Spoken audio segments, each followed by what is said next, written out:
This is a request to show some currency with the UV rating to see if bills are with lines or anything on it.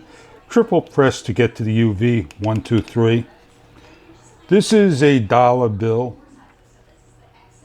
You don't see anything on the dollar bill whatsoever.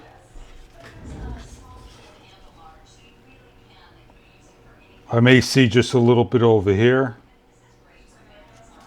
There's a third dollar bill. Over here there's a little dirt. What we're looking for is this line here on the $5 bill.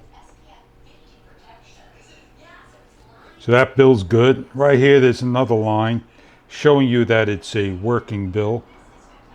I don't know if the camera can do justice, but there you can see it.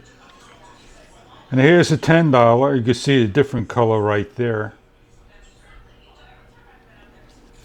And here's another $10. And there's the line. You can see all the other blue.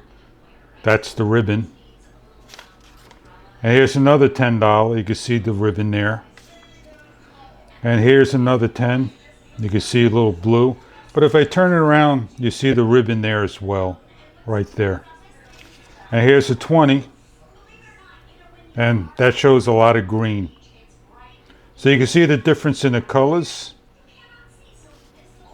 Gold, green, and there you go. So there's your bills. Shut it off, long press.